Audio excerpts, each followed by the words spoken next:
పండు బావా, పైనాపిల్ పండు బావా. బావా ఆ మగం చూస్తావు బావా, ఈ మగం చూడు బావా. పైనాపిల్ బావా, పైనాపిల్ బావా.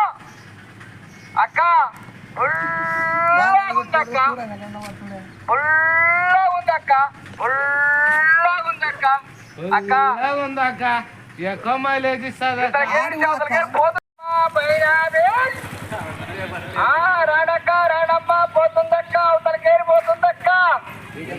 అక్క ఇతల కేరి అవతల కేరి పోతుందక్క. కొడుకోక్క ఇతల కేరి కొడుకోక్క. పైనాపిల్ అమ్మ పైనాపిల్ బావా, తీయగుంది బావా. పైనాపిల్ పండు బావా, పైనాపిల్ పండు బావా.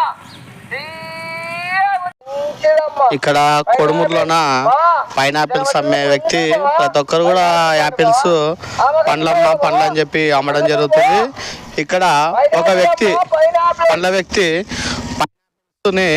బావా పైనాపిల్స్ బావా అక్క రెండక్క అని చెప్పి జ్వరాలు ఉన్నా ఏమున్నా కానీ తగ్గుతాయి అని చెప్పి ఈ విధంగా చెప్తూ అమ్ముకోవడం జరుగుతుంది. ఈ విధంగా అమ్ముతూ కొనసాగిస్తున్నాడు. ఈయన జీవనోపాధి ఏ విధంగా ఉందమ్మో అనుకుందాము. ఈ విధంగా నువ్వు వీధిలోన వెరైటీగా ఎవరు పెట్టినట్టు వెరైటీగా అక్క పైనాపిల్ అక్క, బావా పైనాపిల్ బావా అంటూ కొనసాగుతున్నావు.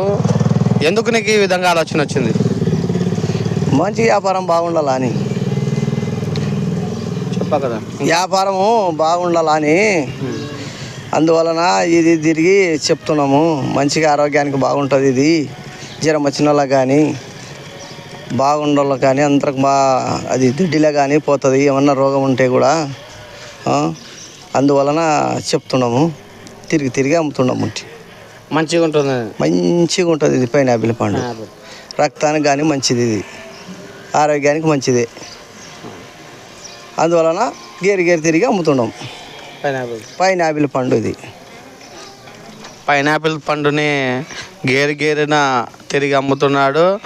అది కూడా అక్క బావ అంటూ అమ్మడం జరుగుతుంది. ఇంకోటి ఆ పండు తింటే ఆరోగ్యంగా ఉంటారు, బాగా ఉంటారు, రక్తశుద్ధి అవుతుంది అని చెప్పి కూడా అంటున్నారు.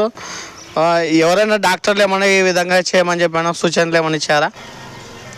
డాక్టర్ మా ఊళ్ళో బాగుంటుంది ఆరోగ్యానికి. ఆసుపత్రుల కాడ ఆడ ఇలా అమ్ముతుంటాం కాబట్టి ఇంకా బాగుంటుంది పండు కూడా. వాళ్ళు కూడా డాక్టర్లు కూడా తీసుకొని కూడా తింటున్నారు, మంచిగా ఉంటుందని. అందువల్ల బాగుంది అని అంటున్నారు డాక్టర్లు కూడా. ఏం పేరు నీ పేరు? నా పేరు బాలమదిలేటి. ఎవరు? కోడుమూరు. చూస్తున్నారు కదా, బాలమద్ది వీధిలోన తన పొట్టకూటి కోసము వెరైటీగా యాపిల్ పండ్లు బావా, యాపిల్ పండ్లు వదిన, యాపిల్ పండ్లు అక్క అంటూ తిరగడం జరుగుతుంది. పైనాపిల్స్ని ప్రతి ఒక్కరు కూడా ఈ ఒక్క వ్యక్తికి సహకరించి, ప్రతి ఒక్కరు కూడా వీధులలో కనబడితే ఈ ఒక్క వ్యక్తిని సహకరించి ఎవరైనా కూడా కొనుక్కునేవారు